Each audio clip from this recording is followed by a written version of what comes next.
Morning बच्चों, आज हम प्रश्नावली 1.3 पढ़ेंगे। इसमें कुछ नियम है, उसके बारे में हम जान लेते हैं, फिर प्रश्नावली पर चलेंगे हम। उपसमुच्चय होता क्या है? यदि समुच्चय ए का प्रत्येक अवयव समुच्चय बी का भी एक अवयव है तो ए बी का उपसमुच्चय कहलाता है। इसे प्रतीक ए उपसमुच्चय बी से प्रकट करते हैं। यानी समुच्चय ए का प्रत्येक अवयव, समुच्चय ए में जितने भी अवयव दिए हैं बी में भी हो और बी के अवयव ए में भी, यानी दोनों सेम अवयव, तो उसको क्या बोलेंगे हम? ये उसका उपसमुच्चय है।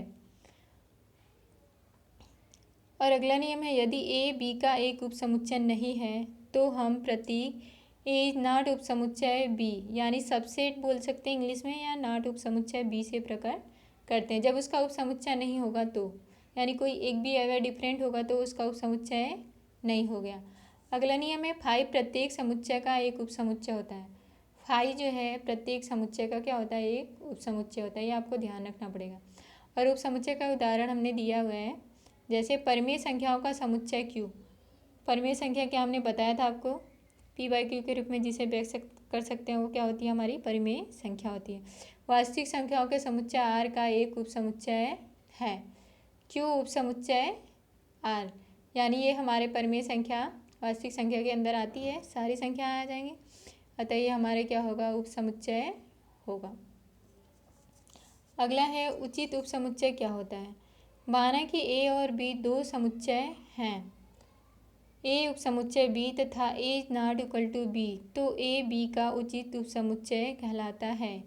यानी ए बी का उपसमुच्चय हो और ए और बी की वैल्यू सेम न हो, उपसमुच्चय भी हो और सेम न हो, तो क्या होता है? हमारा उचित उपसमुच्चय कहलाता है। और बी ए का अधि उपसमुच्चय कहलाते हैं, और बी जो है ए का अधि उपसमुच्चय कहलाता है। जैसे ए बराबर 1 2 3 दिया है, बी बराबर 1 2 3 4, यह उचित उपसमुच्चय है क्योंकि ए उपसमुच्चय बी है, लेकिन ए की वैल्यू बी के बराबर नहीं है बराबर नहीं है। ए के सारे बी में आ रहे हैं लेकिन ए और बी की वैल्यू सेम नहीं है, अतः ये क्या हो गया? उचित उपसमुच्चय हो गया। अब एकल समुच्चय क्या होता है? यदि समुच्चय ए में केवल एक अवयव हो, सिर्फ एक अवयव, तो हम इसे एकल समुच्चय कहते हैं। जैसे मतलब ब्रैकेट में ए, एक ही अवयव है ना ए, तो ये एकल समुच्चय है। अब आगे चलते हैं हम। वास्तविक संख्याओं के समुच्चय के उपसमुच्चय, तो ये हमारे नियम है, ये आपको ध्यान रखने पड़ेंगे। यन जो है उपसमुच्चय होता है जेड का। यन क्या होती है? प्राकृतिक संख्या होती है। जेड पूर्णांक संख्या होती है। क्यू क्या होती है? परिमेय संख्या होती है। तो यन उपसमुच्चय जेड उपसमुच्चय क्यू होता है, ये आपको ध्यान रखना पड़ेगा, आगे काम आएगा आपको। और क्यू उपसमुच्चय आर होता है, अभी आपको बताया हमने। जहाँ यन प्राकृतिक संख्या होती है, जेड पूर्णांक संख्या होती है, क्यू परिमेय संख्या होती है, आर जो है वास्तविक संख्या होती है। इसके बारे में हमने आपको बताया है। अब विवृत अंतराल क्या होता है? माना कि A B belongs to R, R यानी वास्तविक संख्या है, जिसके अंदर सारी संख्याएं किसका समावेश होता है, वो क्या होती है? वास्तविक संख्या। और A is less than B, तब वास्तविक संख्याओं का समुच्चय Y such that A is less than Y is less than B एक विवृत अंतराल कहलाता है। और प्रतीक ए बी, यानी छोटे ब्रैकेट में ए बी द्वारा निरूपित होता है। विवृत अंतराल को छोटे ब्रैकेट के अंदर निरूपित किया जाता है।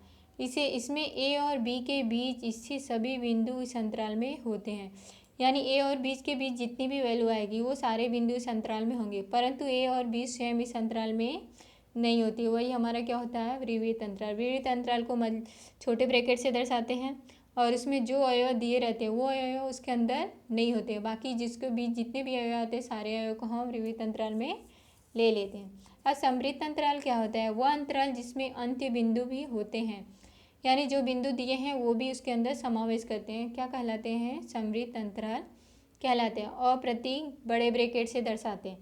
विवृत को किससे दर्शा रहे थे हम? छोटे ब्रैकेट से। और समवृत्त को किससे दर्शाएंगे? बड़े ब्रैकेट से। बड़े ब्रैकेट ए बी द्वारा निरूपित होता है। इसमें क्या ए और बी भी इसके अंदर समाहित होता है, इसके बीच की तो वैल्यू आएगी लेकिन ए और बी भी समाहित होगा। इसको हम समुच्चय में किस रूप में निरूपित करेंगे? X such that A is less than equal to X is less than equal to B. इसका मतलब ए और बी भी इसके अंदर आएगा और इसके बीच की जितनी वैल्यू आएगी सारी वैल्यू आएगी। और अगला नियम है, यदि एक छोटा ब्रैकेट बड़ा ब्रैकेट दिया है ए के साथ और बी के साथ छोटा ब्रैकेट है, तो इसको समुच्चय में हम कैसे लिखेंगे, X such that A is less than equal to, बड़ा ब्रैकेट का मतलब इक्वल टू साइन भी इसमें आ जाएगा और छोटा ब्रैकेट का मतलब सिर्फ लेस देन की साइन आएगी।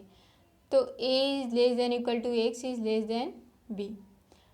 और उसी प्रकार अगला नियम है, पहले छोटा ब्रैकेट ए के साथ है, बी के साथ बड़ा ब्रैकेट, तो यानी ये यहाँ लेस देन साइन होगा सिर्फ और इसके साथ इक्वल टू साइन लगाता है। X less than A is less than X is less than equal to B, यानी ये बी इसके अंदर होगा लेकिन ए इसके अंदर नहीं होगा एक्स की वैल्यू। ऊपर वाले में क्या है, ए इसके अंदर होगा एक्स के अंदर लेकिन बी नहीं होगा। अब अंतराल को संख्या रेखा व निरूपण कैसे करते हैं ये देख लेते हैं। यदि ए बी दिया, दोनों छोटा ब्रैकेट विविध अंतराल दिया है, तो इसको कोई भी संख्या रहा, हमने मान लिया ए यहाँ पर आ रहा है, बी यहाँ पर आ रहा है, तो इसको निरूपित कर सकते हैं, ये गोला को खाली रख देते हैं। यदि यहाँ से यहाँ तक वैल्यू यानी ये ए और बी इसके अंदर आ नहीं रहा है, विविध अंतराल का यही होता है ना, ए और बी के बीच जितनी वैल्यू होती है वो तो आती है लेकिन ये ए और बी नहीं आता है, इसलिए इसको खाली गोला द्वारा इंडिकेट किया गया। ठीक है, अब बड़े ब्रैकेट में ए बी का मतलब क्या होता है, ए बी भी आता है इसके अंदर और जो इसके बीच की वैल्यू आती है सारी आती है, तो इसलिए ए और बी हमने मान लिया यहाँ पर दिया हुआ है संख्या रेखा पर, तो ए और बी भी इसके अंदर चाहिए यानी गोले को हम भर देंगे, इसका मतलब ये हुआ। और यदि बड़ा ब्रैकेट ए के साथ है, बी के साथ छोटा ब्रैकेट है, तो इसका मतलब क्या है, ए इसके अंदर है लेकिन बी नहीं है, तो ए है तो यानी इसको गोले को भर देंगे और बी नहीं है तो गोले को खाली रख देंगे। इसी प्रकार यहाँ पर ए है तो ए क्या है, छोटा ब्रैकेट है यानी ए है नहीं, इसके अंदर समाहित नहीं हो रहा है, इसकी वैल्यू इसके अंदर नहीं आ रही, तो इसको खाली रखेंगे। बी का बड़ा ब्रैकेट है यानी इसके अंदर ये आ रही वैल्यू, यानी इसको भर देंगे गोले को।